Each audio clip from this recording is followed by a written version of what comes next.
امتحان لیا جاتا ہے کچھ پڑھا کر، سکھا کر، یا آزمایا جاتا ہے کچھ دے کر۔ آپ اپنے کسی بچے کو 100 روپے کا نوٹ دیجئے اور پھر آپ دیکھتے ہیں کہ وہ کدھر جاتا ہے۔ آیا وہ کہیں مٹھائی یا کوئی اور چیز کی طرف دوڑتا ہے،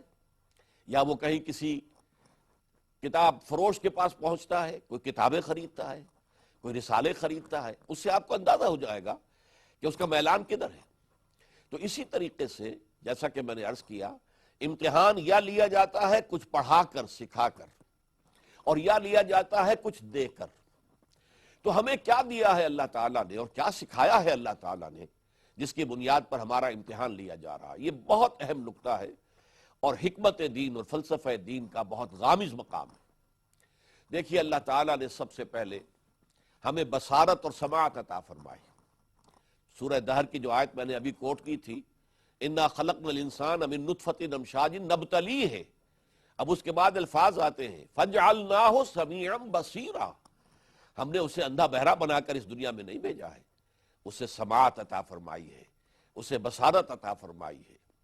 اس سے آگے بڑھ کر اسے عقل عطا فرمائی ہے، غور و فکر کرنے کا اس کے اندر اس کی صلاحیت پیدا کی ہے۔ یہ عقل جو ہے انسان کے اندر،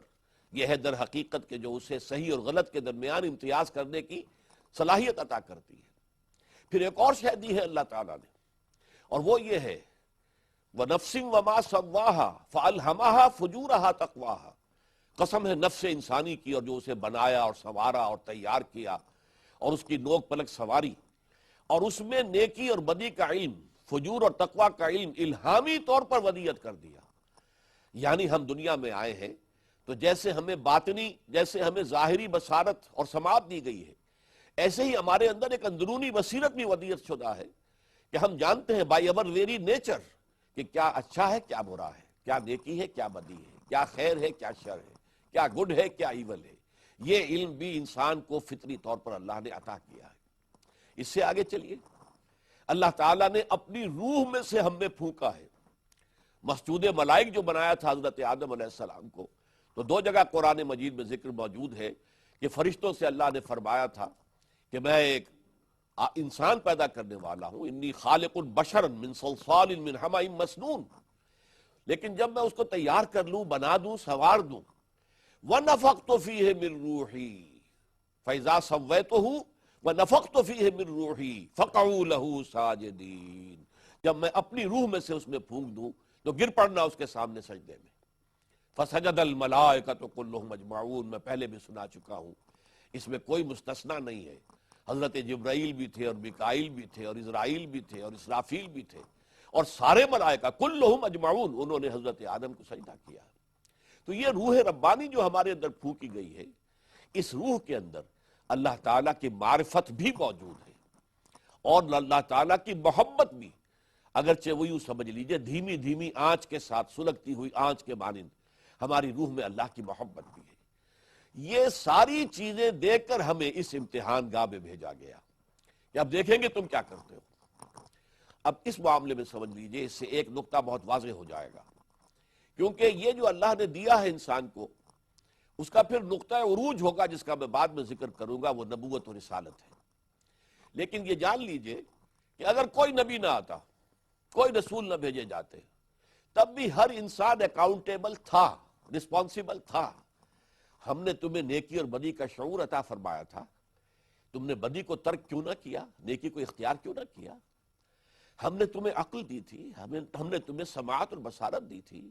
اور ہماری پوری کائنات، ہماری تخلیق تمہارے سامنے پھیلی ہوئی تھی، وہ آیات الہیہ تھی۔ ان فی خلق السماوات والارض واختلاف اللیل والنہار لآیات لأولی الالباب، یقیناً آسمانوں اور زمین کی تخلیق میں اور دن اور رات کے الٹ پھیر میں نشانیاں ہیں ہوش مند لوگوں کے لیے۔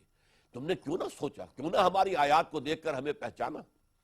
لہٰذا نیکی اور بدی کے اعتبار سے اور ایمان باللہ، توحید کے اعتبار سے ہر انسان مکلف ہے، مکلف تھا، مکلف رہے گا، رسپانسیبل ہے، جواب دہ ہے، چاہے کوئی نبی نہ آتے، کوئی رسول نہ بھیجے جاتے، کوئی کتاب نازل نہ کی جاتی، لیکن مجرد ان لطائف کی بنیاد پر کہ جو انسان کو عطا کیے گئے، اسے حواس ظاہری دیے گئے، حواس باطنی دیے گئے، اندرونی بصیرت دی گئی، نیکی اور بدی کی تمیز کی صلاحیت عطا کی گئی، روح انسانی کے اندر اللہ کی معرفت ودیت کی گئی، اللہ تعالیٰ کی محبت ودیت کی گئی، اس کی بنیاد پر ہر انسان قیامت کے دن جواب دہ ہوگا۔ لیکن اب اس پر اللہ تعالیٰ کا فضل ہوا ہے۔ وہ فضل کیا ہے؟ اللہ نے انسان کے لیے اس امتحان کو آسان کر دیا ہے۔ آپ کو معلوم ہے کچھ نوجوان طالب علم ایسے ہوتے ہیں کہ جو بہت ذہین ہیں، فطین ہیں، وہ علم کو گہرائی میں اتر کر چاہتے ہیں کہ حاصل کریں، تو وہ کہیں میڈ ایزی جو سیریز ہوتی ہے ان سے استفادہ نہیں کرتے، اصل ٹیکسٹ پوری کتاب پڑھیں گے، سمجھیں گے، پھر امتحان دیں گے۔ اور کچھ ایسے بھی ہوتے ہیں کمزور اور ضعیف لوگ کہ ان کے لیے میڈ ایزی سیریز ہوتی ہے کہ یہ فلاں چیز اس میں آسان کر دی گئی ہے، فلاں اس میں آسان کر دی گئی ہے۔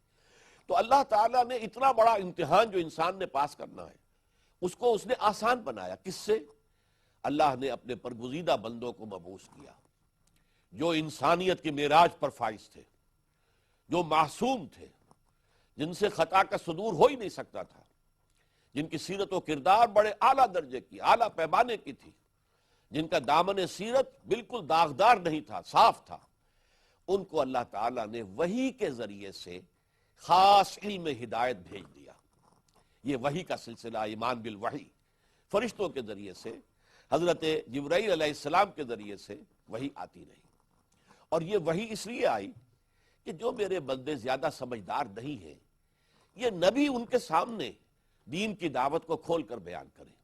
میری معرفت ان پر واضح کریں، میرے احکام ان تک پہنچائیں، میں جن چیزوں کو پسند کرتا ہوں اس کا علم انہیں دیں، اور جن چیزوں کو میں ناپسند کرتا ہوں اس کا علم انہیں دیں۔ پھر یہ کہ ان کی سیرت، ان کی کردار ایک کھلی کتاب کے مانند ہو، کوئی ان پر شک نہ کر سکے، کوئی یہ نہ کہہ سکے یہ دنیا کے طالب ہیں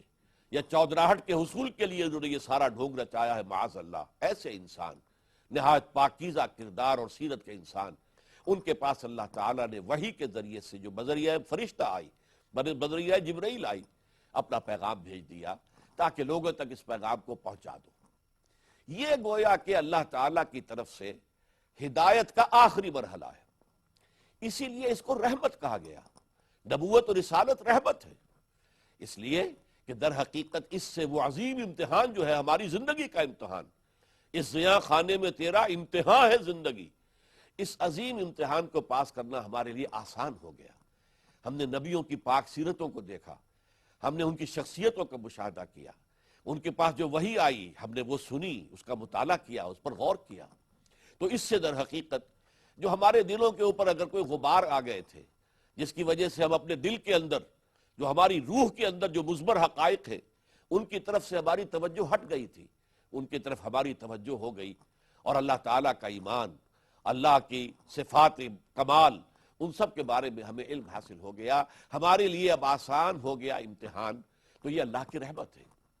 اور یہ رحمت جس پر کہ تفصیلی گفتگو انشاءاللہ بعد میں ہوگی، یہ تدریجاً ترقی کرتے ہوئے سید المرسلین، خاتم النبیین محمد صلی اللہ علیہ وسلم پر نقطہ عروج کو پہنچ گئی۔ اسی لیے آپ کو کہا گیا وَمَا أَرْسَلْنَاكَ إِلَّا رَحْمَةً لِّلْعَالَمِينَ، اے نبی، اے محمد، ہم نے نہیں بھیجا ہے آپ کو مگر تمام کے تمام